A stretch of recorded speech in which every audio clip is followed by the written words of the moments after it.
Olá, eu sou a pastora Mari Foquesato e estamos juntos neste projeto de leitura da Bíblia em um ano. Eu convido você para me acompanhar. Vamos começar a leitura de hoje? Gênesis, capítulo 37, Os sonhos de José. Jacó habitou na terra de Canaã, onde seu pai tinha vivido como estrangeiro. Esta é a história da família de Jacó. Quando José tinha 17 anos, pastoreava os rebanhos com seus irmãos, ajudava os filhos de Bila e os filhos de Zilpa, mulheres de seu pai, e contava ao pai a má fama deles. Ora, Israel gostava mais de José do que qualquer outro filho, porque lhe havia nascido em sua velhice. Por isso mandou fazer para ele uma túnica longa. Quando seus irmãos viram que o pai gostava mais dele do que de qualquer outro filho, odiaram-no e não conseguiam falar com ele amigavelmente. Certa vez, José teve um sonho e quando o contou a seus irmãos, eles passaram a odiá-lo ainda mais. Ouçam o sonho que tive, disse-lhes. Estávamos amarrando os feixes de trigo no campo, quando o meu feixe se levantou e ficou em pé, e os seus feixes se ajuntaram ao redor do meu e se curvaram diante dele. Seus irmãos lhe disseram: então você vai reinar sobre nós? Quer dizer que você vai nos governar? E o odiaram ainda mais por causa do sonho e do que tinha dito. Depois teve outro sonho e o contou a seus irmãos. Tive outro sonho e desta vez o sol e a lua e 11 estrelas se curvavam diante de mim. Quando contou ao pai e aos irmãos, o pai o repreendeu e lhe disse: que sonho foi esse que você teve? Será que eu, sua mãe e seus irmãos viremos a nos curvar até o chão diante de você? Assim seus irmãos tiveram ciúmes dele. O pai, no entanto, refletia naquilo. Vendido pelos irmãos. Os irmãos de José tinham ido cuidar dos rebanhos do pai, perto de Siquém. E Israel disse a José: como você sabe, seus irmãos estão apacentando os rebanhos perto de Siquém. Quero que você vá até lá. Sim, senhor, respondeu ele. Disse-lhe o pai: vá ver se está tudo bem com seus irmãos e com os rebanhos, e traga-me notícias. Jacó enviou quando estava no vale de Hebrom. Mas José se perdeu quando se aproximava de Siquém. Um homem o encontrou vagueando pelos campos e lhe perguntou: que é que você está procurando? E ele respondeu: procuro meus irmãos. Pode me dizer onde eles estão apacentando os rebanhos? Respondeu o homem: eles já partiram daqui. Eu os vi dizer: vamos para Dotã. Assim, José foi em busca dos seus irmãos e os encontrou perto de Dotã. Mas eles ouviram de longe e, antes que chegasse, planejaram matá-lo. Lá vem aquele sonhador, diziam uns aos outros.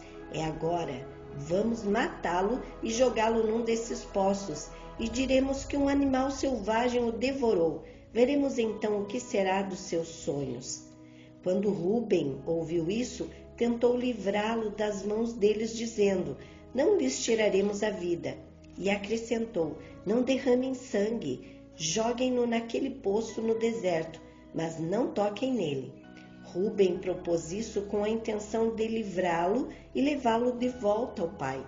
Chegando José, seus irmãos lhe arrancaram a túnica longa, agarraram-no e o jogaram no poço que estava vazio e sem água. Ao se assentarem para comer, viram ao longe uma caravana de ismaelitas que vinha de Gileade. Seus camelos estavam carregados de especiarias, bálsamo e mirra, que eles levavam para o Egito.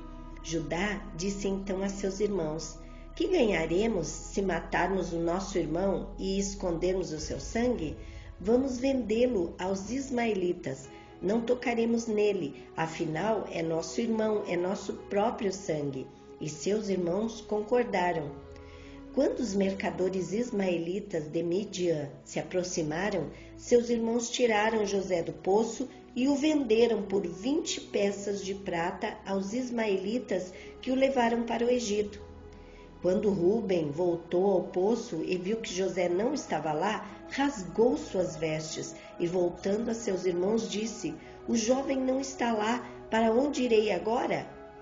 Então eles mataram um bode, mergulharam no sangue a túnica de José e mandaram ao pai com este recado: achamos isto, veja se é a túnica do teu filho.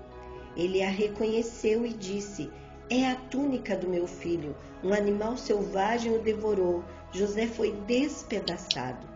Então Jacó rasgou suas vestes, vestindo-se de pano de saco, e chorou muitos dias por seu filho. Todos os seus filhos e filhas vieram consolá-lo, mas ele recusou ser consolado, dizendo: não, chorando descerei à sepultura, para junto do meu filho, e continuou a chorar por ele. Nesse meio tempo, no Egito, os midianitas venderam José a Potifar, oficial do faraó e capitão da guarda. Gênesis capítulo 38. A história de Judá e Tamar. Por essa época, Judá deixou seus irmãos e passou a viver na casa de um homem de Adulão chamado Ira. Ali, Judá encontrou a filha de um cananeu chamado Suá e casou-se com ela. Ele a possuiu, ela engravidou e deu à luz a um filho, ao qual deu o nome de Tornou a engravidar e teve outro filho e deu-lhe o nome de Onã. Quando estava em Quezibe, ela teve ainda outro filho e chamou-o Selá. Judá escolheu uma mulher chamada Tamar para seu filho mais velho, mas o Senhor reprovou a conduta perversa de filho mais velho de Judá, e por isso o matou.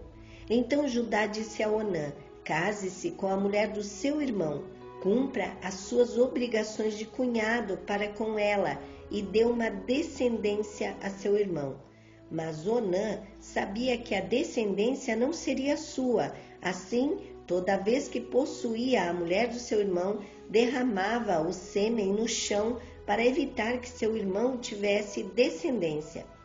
O Senhor reprovou o que ele fazia e por isso o matou também. Disse então Judá à sua nora Tamar: more como viúva na casa de seu pai, até que meu filho Selá cresça, porque temia que ele viesse a morrer como seus irmãos. Assim, Tamar foi morar na casa do pai. Tempos depois, morreu a mulher de Judá, filha de Suá. Passado o luto, Judá foi ver os tosqueadores do seu rebanho em Tímina, com seu amigo Ira, o Adulamita. Quando foi dito a Tamar: seu sogro está a caminho de Tímina para tosquear suas ovelhas, ela trocou suas roupas de viúva, cobriu-se com um véu para se disfarçar e foi sentar-se à estrada de Enaim, que fica no caminho de Tímina. Ela fez isso porque viu que, embora Selá já fosse crescido, ela não lhe tinha sido dada em casamento. Quando a viu, Judá pensou que fosse uma prostituta, porque ela havia encoberto o rosto. Não sabendo que era sua nora, dirigiu-se a ela à beira da estrada e disse: venha cá, quero deitar-me com você. Ela perguntou: o que você me dará para deitar-se comigo? Disse ele: eu lhe mandarei um cabritinho do meu rebanho. E ela perguntou: você me deixará alguma coisa como garantia até que o mande? Judá disse: que garantia devo lhe dar? Respondeu ela: o seu selo, com o cordão e o cajado que você tem na mão. Ele os entregou e a possuiu, e Tamar engravidou dele. Ela se foi, tirou o véu e tornou a vestir as roupas de viúva. Judá mandou o cabritinho por meio de seu amigo Adulamita, a fim de reaver da mulher sua garantia, mas ele não a encontrou, e perguntou aos homens do lugar: onde está a prostituta cultual que costuma ficar à beira do caminho de Enaim? E eles responderam: aqui não há nenhuma prostituta cultual. Assim ele voltou a Judá e disse: não a encontrei. Além disso, os homens do lugar disseram que lá não há nenhuma prostituta cultual. Disse Judá: fique ela com o que lhe dei. Não quero que nos tornemos objeto de zombaria. Afinal de contas, mandei a ela este cabritinho, mas você não a encontrou. Cerca de 3 meses mais tarde, disseram a Judá: sua nora Tamar prostituiu-se e na sua prostituição ficou grávida. Disse Judá: tragam-na para fora e queime-na viva. Quando ela estava sendo levada para fora, mandou o seguinte recado ao sogro: estou grávida do homem que é dono destas coisas. E acrescentou: veja se o Senhor reconhece a quem pertencem este selo, este cordão e este cajado. Judá os reconheceu e disse: ela é mais justa do que eu, pois eu devia tê-la entregue a meu filho Selá, e não voltou a ter relações com ela. Quando lhe chegou a época de dar à luz, havia gêmeos em seu ventre. Enquanto ela dava à luz, um deles pôs a mão para fora. Então a parteira pegou um fio vermelho e amarrou o pulso do menino, dizendo: este saiu primeiro. Mas quando ele recolheu a mão, seu irmão saiu, e ela disse: então você conseguiu uma brecha para sair, e deu-lhe o nome de Pérez. Depois saiu seu irmão, que estava com o fio vermelho no pulso, e foi-lhe dado o nome de Zerá. Gênesis capítulo 39. José é assediado pela mulher de Potifar. José havia sido levado para o Egito, onde o egípcio Potifar, oficial do faraó e capitão da guarda, comprou-o dos ismaelitas que o tinham levado para lá. O Senhor estava com José, de modo que este prosperou e passou a morar na casa do seu senhor egípcio. Quando este percebeu que o Senhor estava com ele e que o fazia prosperar em tudo que lhe realizava, agradou-se de José e tornou-o o administrador de seus bens. Potifar deixou a seu cuidado a sua casa e lhe confiou tudo o que possuía. Desde que o deixou cuidando de sua casa e de todos os seus bens, o Senhor abençoou a casa do egípcio por causa de José. A bênção do Senhor estava sobre tudo o que Potifar possuía, tanto em casa como no campo. Assim deixou ele aos cuidados de José tudo o que tinha, e não se preocupava com coisa alguma, exceto com sua própria comida. José era atraente e de boa aparência, e depois de certo tempo, a mulher do seu senhor começou a cobiçá-lo e o convidou: venha, deite-se comigo. Mas ele se recusou e lhe disse: meu senhor não se preocupa com coisa alguma de sua casa, e tudo o que tem deixou aos meus cuidados. Ninguém desta casa está acima de mim. Ele nada me negou a não ser a senhora, porque é a mulher dele. Como poderia eu, então, cometer algo tão perverso e pecar contra Deus? Assim, embora ela insistisse com José, dia após dia, ele se recusava a deitar-se com ela e evitava ficar perto dela. Um dia, ele entrou na casa para fazer suas tarefas e nenhum dos empregados ali se encontrava.